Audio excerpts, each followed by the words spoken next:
What's up, guys? This is Big D, and I am the Grim Rider, back once again for yet another Motovlog.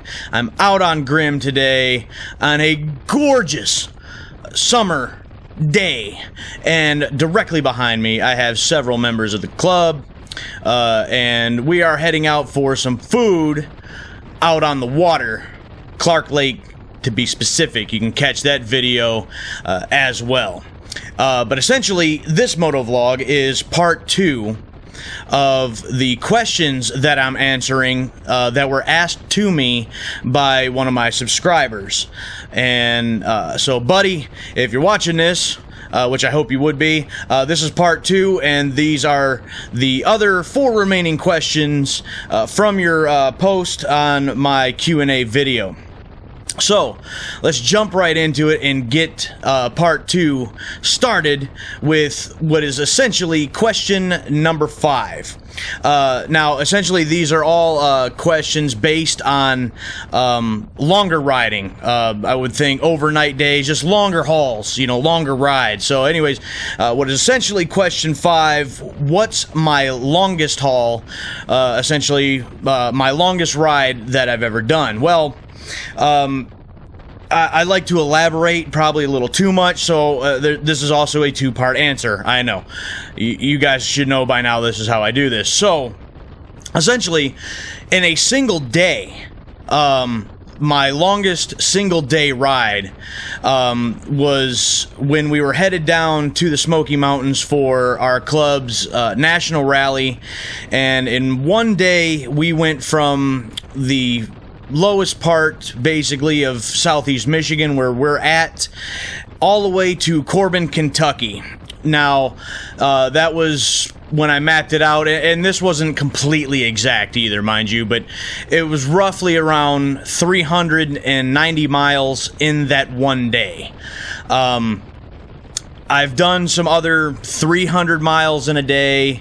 I think even another one was when I looked it up, was 320 or 330 or something, maybe. Even one of our days up in the Upper Peninsula when we went to from our hotel to Copper Harbor and back. But when I did map it out, from Michigan to Corbin, Kentucky, in a single day, 390 miles.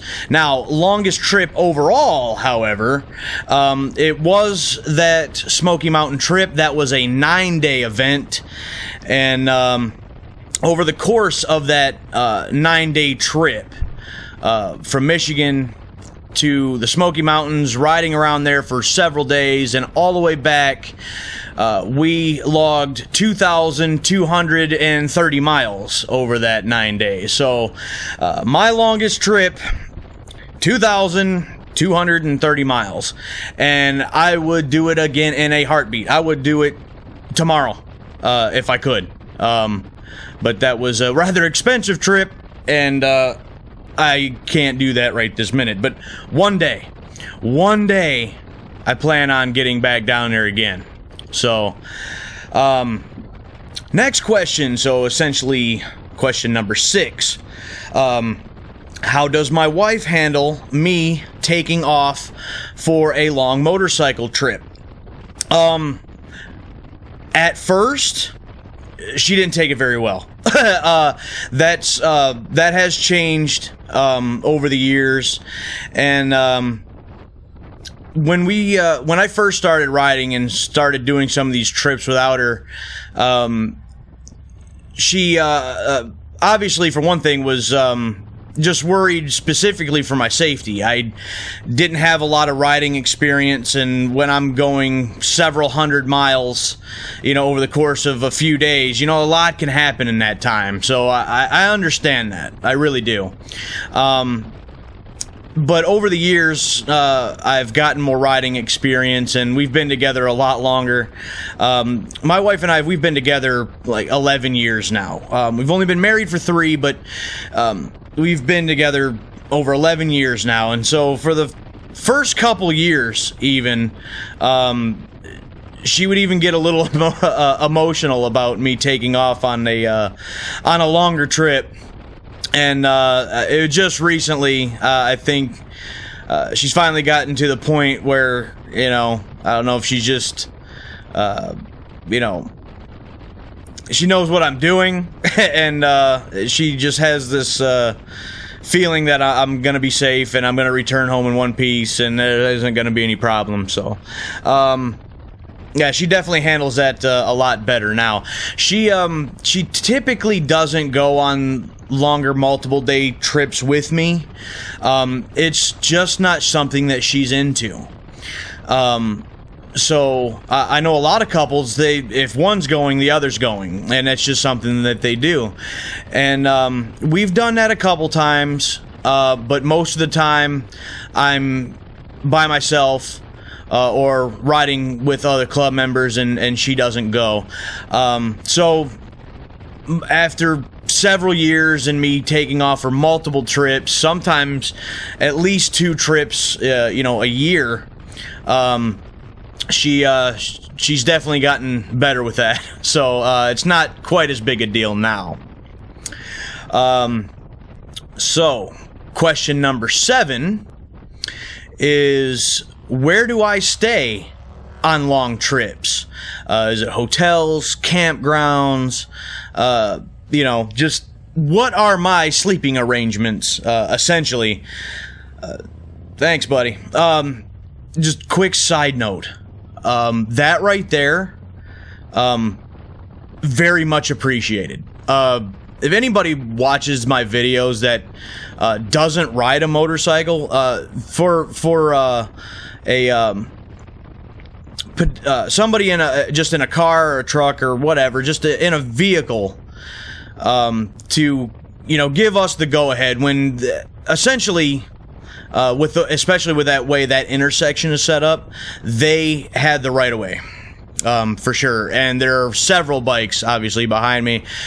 They could have went, but instead, you know, they decided to let us go. And I can't speak for everybody, but I speak for myself when I say when somebody in a vehicle does that for me and does that for my group here, it's very much appreciated. And you know, I guess all I can say is I appreciate that a lot. It means quite a bit to me. So anyway, what I was saying was, as far as where do I stay on longer trips, I'm not a campground kind of person, you guys. I'm just not. I'm not much of a tent kind of guy. It's just, to me, too much of a hassle. And I like to be able to sleep on a bed. And for me, it's also less stuff to have to carry. I'm not huge on the whole outdoor thing. Dealing with bugs. And, you know, I absolutely despise mosquitoes. I wish that there was some way I could just eradicate them from the face of the earth. And it just... I'm just not a fan. I don't mind sitting around a campfire with some friends and having a drink. That's kind of cool. But sleeping in the whole tent thing, it's not really my style. So anytime I take off on a longer motorcycle trip, I'm staying at a hotel somewhere. Definitely more expensive. But as far as I'm concerned, the way I see it, I'm on vacation. And I'm going to do my absolute best to try it, to enjoy it to the best of my abilities. And being in a hotel with a bed, you know, a little refrigerator, somewhere I can put my drinks, somewhere I can have my snacks, watch a little TV while I'm winding down for the evening, that goes a long way as far as me enjoying it to the best of my ability. So, now, I'm not going to sit here and say that I would never... you know, do a campground and do a tent.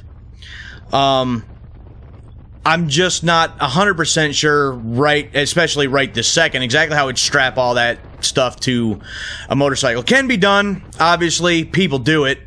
And I've got a big bag that I strap to the backrest on this bike when I'm going out on a longer motorcycle trip, so I can just as easily, especially if I'm, you know, riding solo, you know, on the bike and my wife's not with me, I could just strap the tent probably to the back seat portion. I could get it on here somewhere.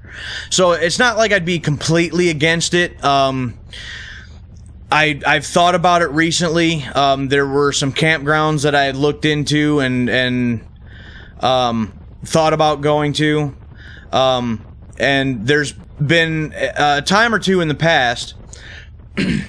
This last time wasn't one of those things, but we obviously had just done the Easy Rider Rodeo in Chillicothe.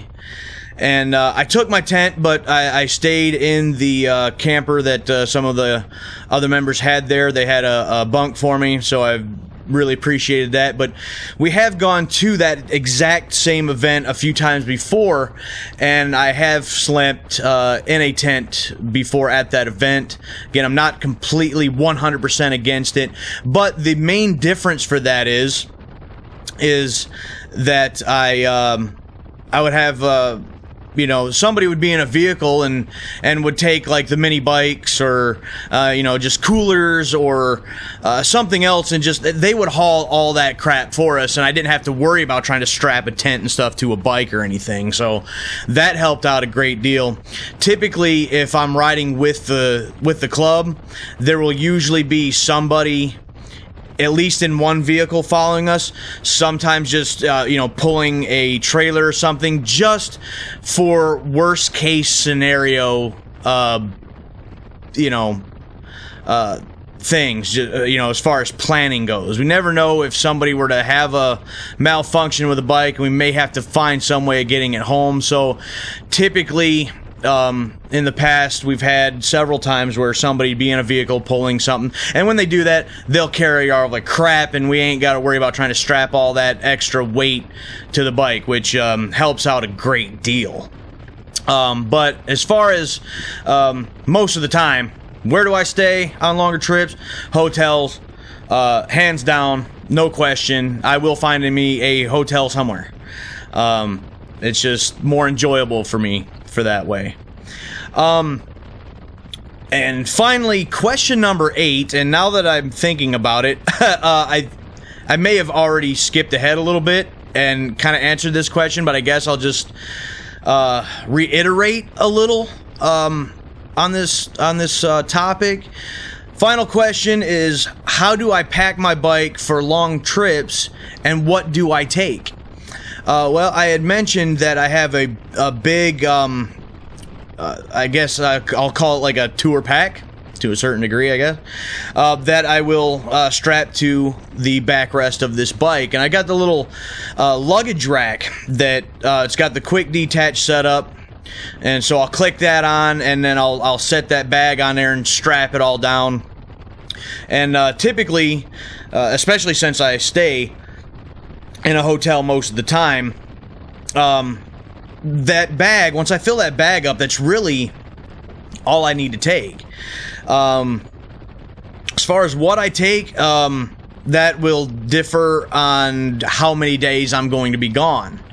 Essential stuff, obviously your clothes, a few changes of clothes at least.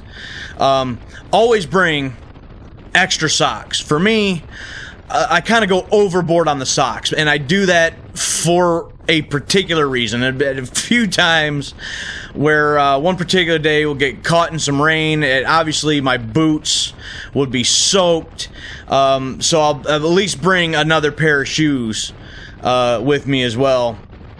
But even if I get caught in some rain and my boots and my socks are just soaked, I've done it in the past where even if I've rode out of the rain and I ain't got to really worry about rain the rest of the day, I'll still at least change my socks out. The inside of my boots, yes, they're still wet, but they're not drenched, and at least have somewhat drier socks. It helps at least a little bit, so always have a lot of socks. I'll typically bring my rain gear just in case. I absolutely hate rain gear, but I'll take it with me. And then deodorants and the toothbrush, the toothpaste, your essential stuff. And typically I'll bring depending on the time of year it is, and looking at the forecast ahead of time, I may bring my leather, I may not, as far as my leather jacket goes, but usually I will bring a couple different like zip-up hoodies, again, just in case if I get caught in the rain, I happen to be wearing one, I have another one as a spare that I can switch out and use and stay dry. Especially if we happen to be riding at night, like it's happened a couple times where we're on one of these longer trips and it gets dark by the time we get back to the hotel. It starts to get a little chilly. You want to plan ahead for chillier weather if you happen to come across that. Really, that's about it. I typically won't bring any kind of food or snacks with me. Usually because I don't want to crush the stuff, for one thing, and I don't really eat a whole lot while I'm out on a big trip. I'll typically maybe eat a little something before I get on the road, and I usually won't eat again until I get to where I'm going. That may or may not be the smartest way of going about doing things, but it works for me. I don't want to have to worry about stopping several times to find a restroom or something. That makes me, it's very uncomfortable, and it's just a pain, and I would just rather not have to worry about that. So I'll typically not eat again until I get to where I'm going. Now, if I'm riding with the club, we'll probably make another stop in there somewhere. Not everybody does that as far as the food on a longer trip like I do, but normally I won't really bring a whole lot of snacks or nothing. It's just more stuff that I'd have to try to carry that I don't want to try to stuff into one of my saddlebags or that bag on the back. So usually I'll wait till wherever I'm going, and then I'll typically stop even at a dollar store or something. Once I get all my stuff in the hotel for the night, I'll make a little snack run or something. Get me something to drink, get me some snacks or stuff for the coming days or whatever, and kind of take care of that way. If I'm going to other states where I have to have a helmet, I will pack a helmet with me, so that once I get over the state lines, I'll have to throw that on. Because typically I don't wear a helmet, but I'll take one if the trip calls for it. All of my camera stuff, the extra batteries, chargers, all that kind of stuff. One thing that, now that I think about it, that would be pretty important, regardless of whether you're with a club or you're riding by yourself, or just not even a club, even just riding with friends or whatever, keep in your saddlebags or in a bag, in something, keep it with you. Pack some information for emergency situations, some emergency contact information, and some just emergency situation about yourself. If you take medications, or if you have some health issues that somebody might need to know about. Again, the emergency contact, so there's somebody that they can call if the need arises. Something like that is pretty important. I'll typically also pack, some pain relievers, some Tums, I just try to keep prepared on that front too. So, but that's really about, I guess, all I can think of for the most part as far as what I carry on longer trips. I may be forgetting something, but that's more or less the essential stuff. So with that being said, that is the remaining questions. So, once again, buddy, thanks again for taking the time to ask me those questions. And for all you guys, if you like this video, hit the like button. If you haven't done it already, subscribe to the channel, and hit the bell to become part of the Grim crew so that you don't miss out on any videos in the future, whether it's more motovlogs or road stories or just rides, events, etc., etc. There's a little something here for everybody. But with that being said, if you guys have some questions for me that you want to ask me, drop them in the comments below, and we may do another one of these videos to answer more questions in the future. So, with that being said, I am Big D, I am the Grim Rider, and until next time, I'll catch you down the road.